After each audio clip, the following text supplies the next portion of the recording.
China భారత్ల మధ్య యుద్ధం వస్తుందా? సరిహద్దుల్లో నెలకొన్న ఉద్రిక్తతలు ఇరు దేశాల మధ్య యుద్ధానికి దారితీసే ప్రమాదం ఉందా?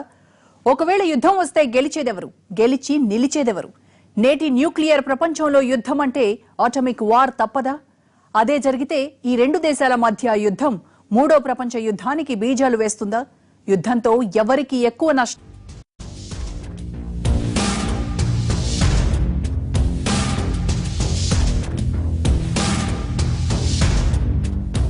భారత్ చైనాల మధ్య యుద్ధం తప్పదా? ఇదే ఇప్పుడు 260 కోట్ల మందిని వేధిస్తున్న ప్రశ్న. ఇరు దేశాల ప్రజలు యుద్ధం వస్తుందేమోనన్న భయంతో వణికిపోతున్నారు. అయితే యుద్ధం వస్తే భారత్ నిలవలేదంటూ చైనా కూడా చెప్పుకొస్తోంది. మరిప్పుడు యుద్ధం వస్తే ఎవరి బలమెంత, బలగమెంత అని చూసుకోవాల్సిందే. ఈ ఆధునిక కాలంలో యుద్ధం అంటే ఒక్క భూతలం మీదే కాదు, గగనతలం, సముద్ర మార్గంలో కూడా జరిగే ప్రమాదముంది. ఆసియా ఖండంలోనే అగ్రరాజ్యాలుగా ఎదగాలనుకుంటున్న చైనా, భారత్ల బలాబలాలు ఒక్కసారి చూద్దాం.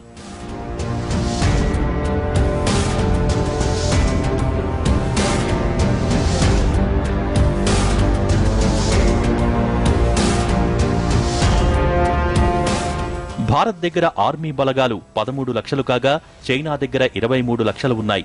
ఇక రిజర్వ్ బలగాల విషయంలో భారత్ దగ్గర 11 లక్షల మంది రిజర్వ్ బలగాలుంటే చైనా దగ్గర 23 లక్షల మంది ఉన్నారు. ప్రధాన యుద్ధ ట్యాంకులు భారత్ దగ్గర 1500 ఉంటే చైనా దగ్గర 7950 ఉన్నాయి.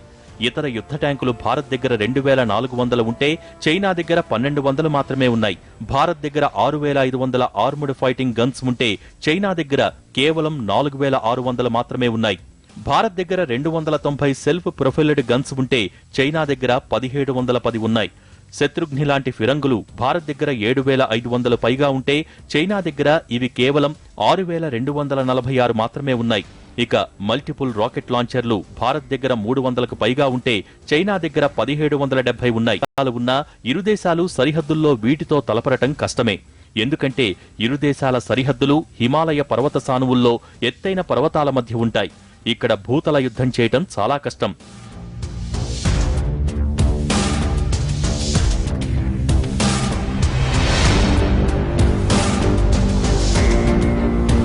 గగనతల దాడుల విషయంలో ఎయిర్ సుపీరియారిటీ ఫైటర్లు భారత్ దగ్గర 370 ఉంటే చైనా దగ్గర 662 ఉన్నాయి.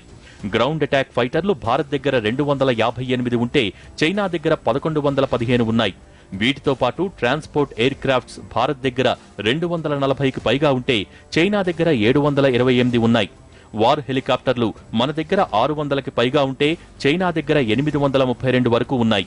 అటాక్ హెలికాప్టర్లు మన దగ్గర 30 వరకు ఉంటే చైనా దగ్గర 240 వరకు.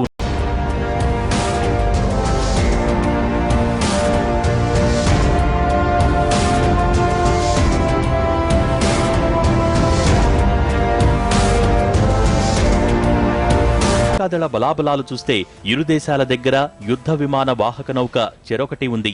ఇక డిస్ట్రాయర్ నౌకలు ఇండియా దగ్గర 10 ఉంటే చైనా దగ్గర 26 ఉన్నాయి.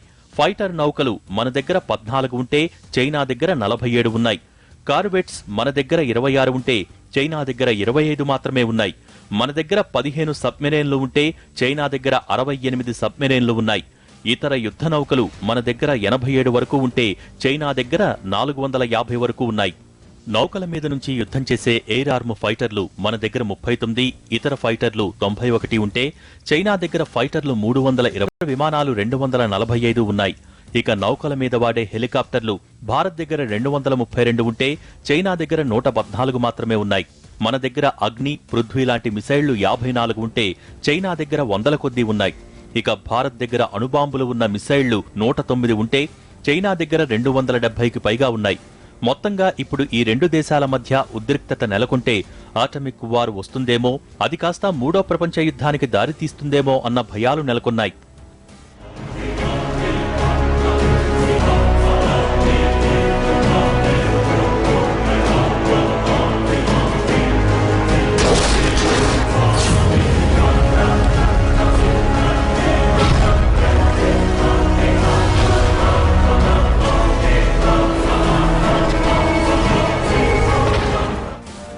చైనా, భారత్ రెండూ పొరుగు దేశాలే కాదు, ఆర్థికంగా అగ్రస్థానానికి పోటీ పడుతున్న దేశాలు కూడా. ప్రపంచంలో 250 కోట్లకు పైగా జనాభా ఈ రెండు దేశాల్లోనే ఉంది. ఇప్పుడు భారత్లో యూత్ సంఖ్య బాగా పెరుగుతోంది. ఇక జీడీపీ కూడా పరుగులు పెడుతోంది. వీటితో పాటు make in India, demonetization, GST వంటి మోడీ ఆర్థిక సంస్కరణలు చైనాను భయపెడుతున్నాయి. ఇవేమీ చైనా ఎదుగుదలకు ఆటంకం కాకపోయినా భవిష్యత్తులో తనకు పోటీ వస్తుందన్న భయంచే భారత్ అభివృద్ధికి అడ్డుకట్ట వేస్తోంది చైనా. ప్రస్తుతం ప్రపంచ మిలిటరీ శక్తుల్లో ఒకటిగా ఉన్న భారత్, చైనాల మధ్య యుద్ధం వస్తే అంతకు మించిన ప్రళయం మరొకటి ఉండదు. యుద్ధం వస్తే దాని ప్రభావం ఆ రెండు దేశాలతో పాటుగా ప్రపంచ ఆర్థిక వ్యవస్థపై దారుణంగా ఉంటుంది.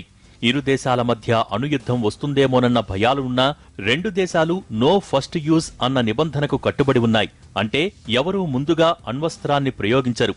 అంటే ఆటమిక్ వార్ వస్తుందన్న భయాలు అక్కర్లేదన్నమాట. అంత మాత్రాన యుద్ధం రాదని మాత్రం ఎవరూ చెప్పలేకపోతున్నారు.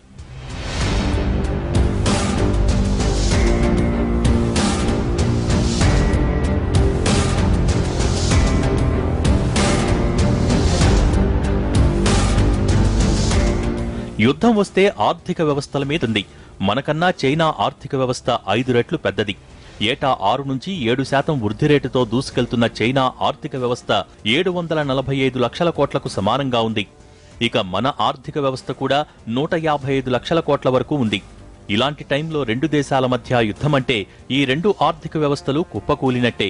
ఇక భారత్ ఆర్థిక వ్యవస్థ కూడా 7% పైగా వృద్ధి రేటుతో వేగంగా దూసుకెళ్తోంది. మోడీ గత 3 ఏళ్లుగా చేపట్టిన ఆర్థిక సంస్కరణలు వృద్ధి రేటును పరుగులు పెట్టిస్తున్నాయి. 25 ఏళ్ల కిందట చైనా ఆర్థిక వ్యవస్థ కూడా ఇలాగే సంస్కరణల బాట పట్టింది. అంటే భవిష్యత్తులో చైనాను ఢీకొట్టే శక్తి భారత్కి మాత్రమే ఉంది. అందుకే భారత్ను దెబ్బతీయాలని చూస్తోంది చైనా. భారత్ బలపడ్డ తర్వాత దెబ్బ కొట్టడం కన్నా ఎదుగుతున్నప్పుడే దెబ్బతీయాలని చూస్తోంది.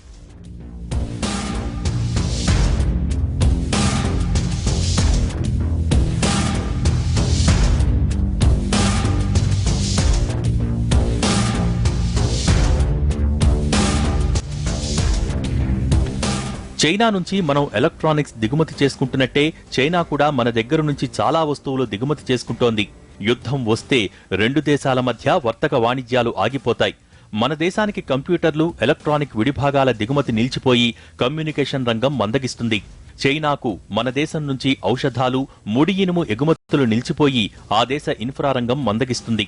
మొత్తంగా చెప్పాలంటే ఇప్పుడు ఉన్న పరిస్థితుల్లో యుద్ధమొస్తే మనకన్నా చైనాకే ఎక్కువ నష్టమన్నది అంతర్జాతీయ విశ్లేషకుల అంచనా. యుద్ధమొస్తే చైనా వస్తువులు మన దేశానికి వచ్చే పరిస్థితి ఉండదు. ఆ మేరకు ఎగుమతులను చైనా కోల్పోయినట్టవుతుంది. చైనా ఎగుమతుల్లో భారతదేశం వాటా 2-3% అయినా అది $46 బిలియన్ సమానం. ఆ స్థాయి నికర ఎగుమతులను కోల్పోవటం చైనా ఆర్థిక వ్యవస్థ మీద ప్రతికూలంగానే ఉంటుంది.